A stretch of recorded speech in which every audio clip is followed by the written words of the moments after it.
We've decided to open our discussion of white spirits with a conversation about gin.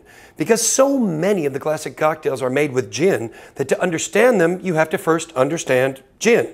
And to understand gin, I'm going to take you back in time. We're going all the way back to the 16th century. We're visiting a man by the name of the infamous Dr. Sylvius, affectionately named. He was actually an alchemist by the name of Franciscus de Laboe, a scientist, a chemist, creating a medicinal beverage out of juniper berries for kidney ailments. Now, I'm sure that that's why we all began drinking gin and tonics, because we had a kidney stone to pass. But understand that at this time period, all spirits needed to be consumed for a reason, for a purpose, whether it was for gunpowder or munitions, whether it was for soldiers going into battle for their Dutch courage, as it became known later, whether it was for sailors on a long voyage, or even as a preservative for foodstuffs, we needed a reason. And the reason for gin was kidney ailments. And you know, even today, juniper berries are used for your skin, for your circulation, and so forth. Now, the word for juniper in Dutch is jenever.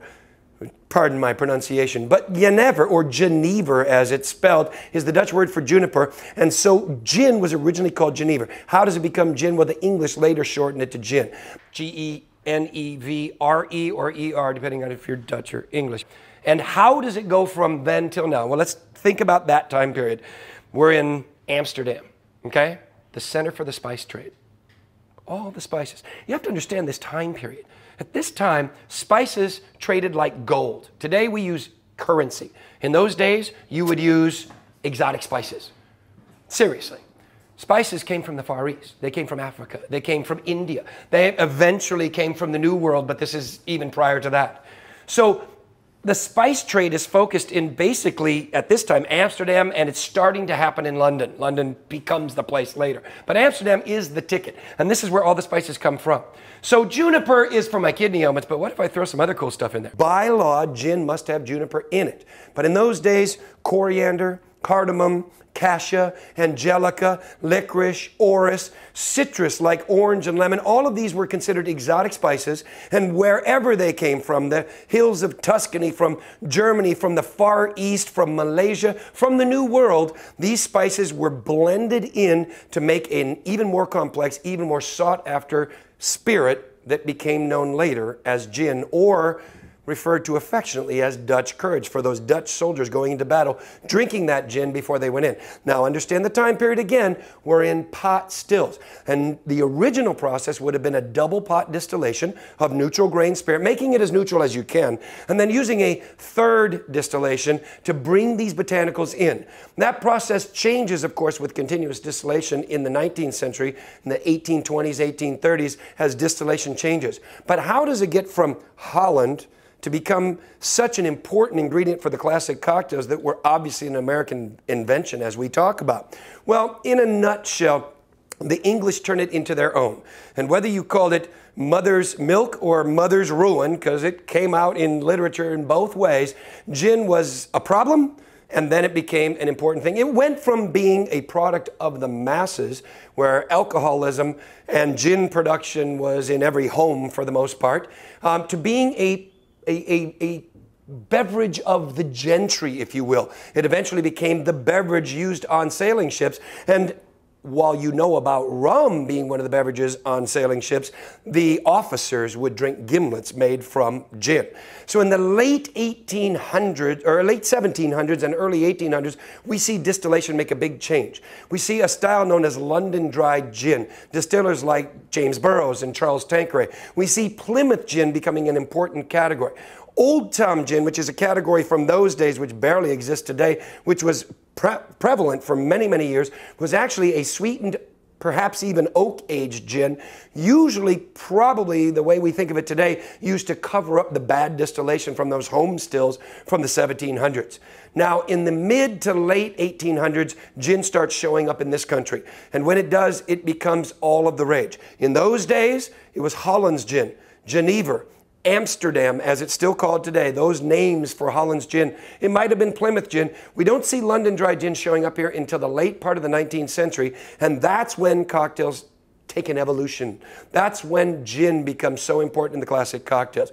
That's when we see the martini. The Collins is a very important drink. Fizzes and Rickeys are very prevalent. And then we go into Prohibition. Now, fascinatingly enough, Prohibition is a time when we have bad connotations of gin, but also it's a time when gin becomes very popular for the masses in the United States. And the reason for that is that we're using moonshine. We're using neutral spirits because that's all we can get our hands on, unless you're buying expensive Canadian whiskey or maybe rum or tequila that are starting to come into the country. We can't get much from the British Isles, certainly not London Dry Gin or Plymouth Gin. So what we're getting instead is what we call bathtub gin. Now, of course, you're not going to be serving bathtub gin in martinis. So we see certain cocktails coming out of Prohibition that use juice.